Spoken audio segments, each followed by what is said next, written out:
Hi, everybody. I'm Alex Leishman. I'm the CEO of River. At River, we focus on making it very easy to buy, sell, use, and secure Bitcoin for both people and businesses.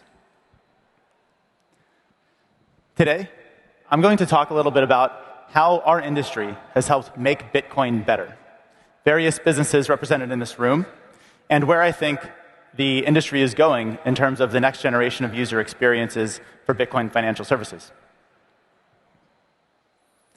But first, a little bit about what we're focused on at River. At River, our mission is to champion an honest and robust financial system by accelerating the adoption of Bitcoin, the world's only incorruptible digital money. We're very mission-focused, and we're obsessed with helping advance Bitcoin in both the United States and globally. And I love coming to this event every year and sharing notes and meeting up with the founders and the employees and all of the businesses that are sharing this mission with us together. So, as most people here know, Bitcoin can be pretty hairy. It can be hard to use. A lot of us have been in this industry a long time, and we're used to a lot of these things, but I think it's important to step back and name some of the aspects of Bitcoin that really throw new Bitcoin users for a loop. Bitcoin has a lot of price volatility. Sometimes that's a good thing. For various use cases, that can be a real challenge. It's a very interactive protocol. Using the vanilla Bitcoin protocol, sending a Bitcoin wallet to wallet requires a lot of interaction between the sender and the receiver. There's a lot of information to share, these ugly-looking addresses, and there have been a lot of advances in making this experience better. It's also just complicated. Understanding what's going on behind the scenes, understanding how to even reason about this asset it takes a long time for people who really want to understand it.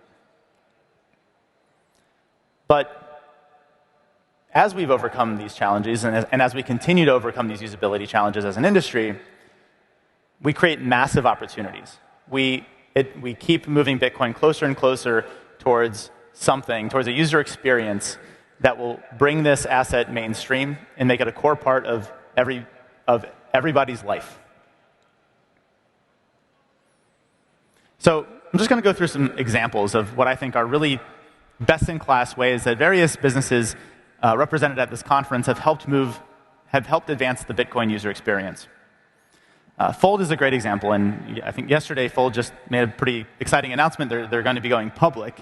Fold, I think, has innovated and brought Bitcoin into a world that is going to continue to become the norm, and that is the world of rewards.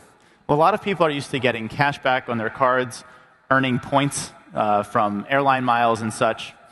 And we're all used to the things that we're earning being this depreciating asset. I know my United miles have become more and more worthless over time. And all of the credit card points that we have earned get inflated away. Fold innovated here, and they were like, well, what if people got back rewards in an asset that was a hard currency, an asset that appreciated over time? And it turns out that this is a wildly popular concept. And people earn rewards and then wake up a year later and realize the rewards that they've earned are worth more today than they were when they earned them. That's a very new thing that nobody has ever experienced before.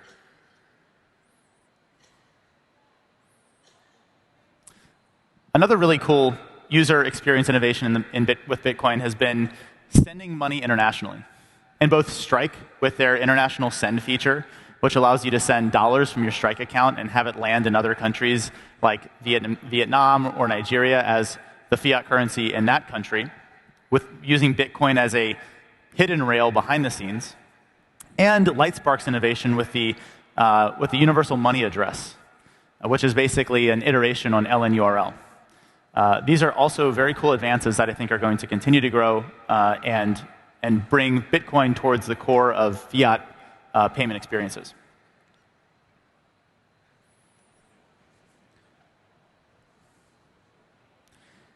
And at River, we built a cool feature that we call River Link, and I'll just let it play for a second.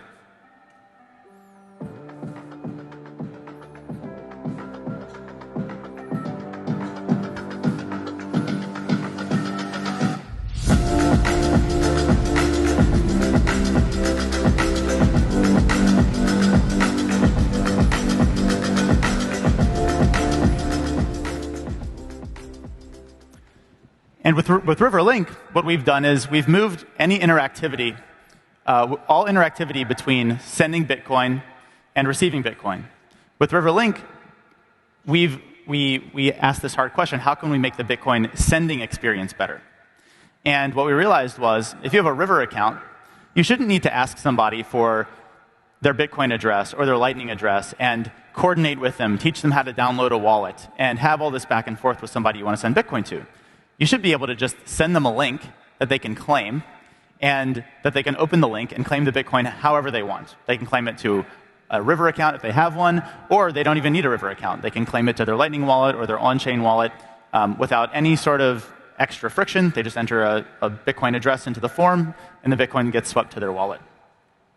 So the companies in this space have really helped continue to move the needle forward on Bitcoin user experience, have made Bitcoin a much more seamless asset to use for day-to-day things that we need to do.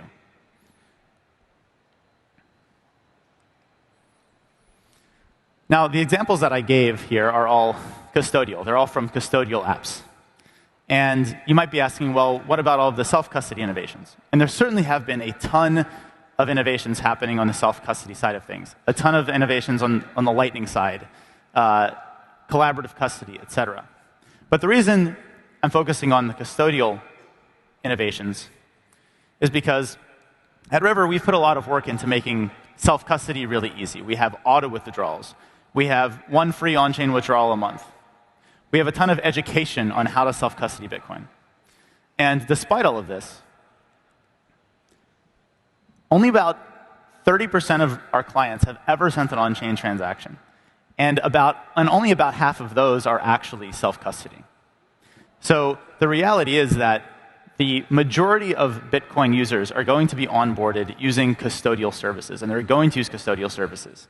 And I think that the biggest, most impactful user experience innovations are going to be on the custodial front. This is just a reality of the space. I think we should keep pushing self-custody and making that easier and easier.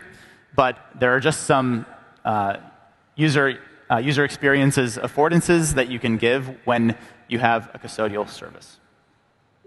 So where is this going? Most people are using custodial services today. Where are these custodial services going?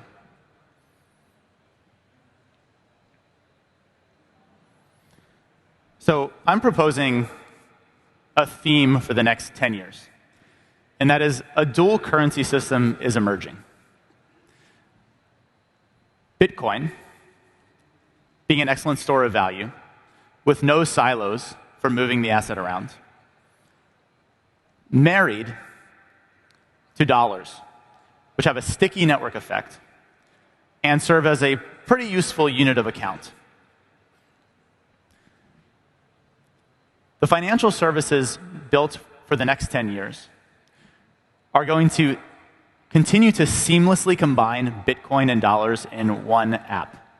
And that's where the next wave of UX innovations are going to come from.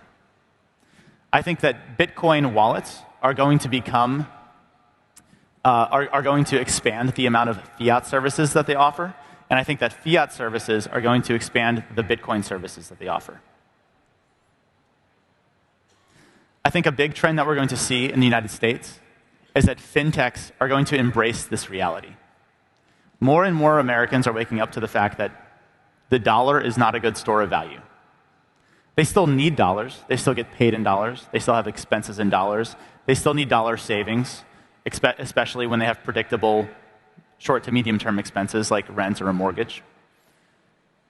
But they know that the savings account as a way to save for the long term is basically a dead concept. It's a dated concept that's not going to be useful going forward. And Bitcoin is going to fill that role.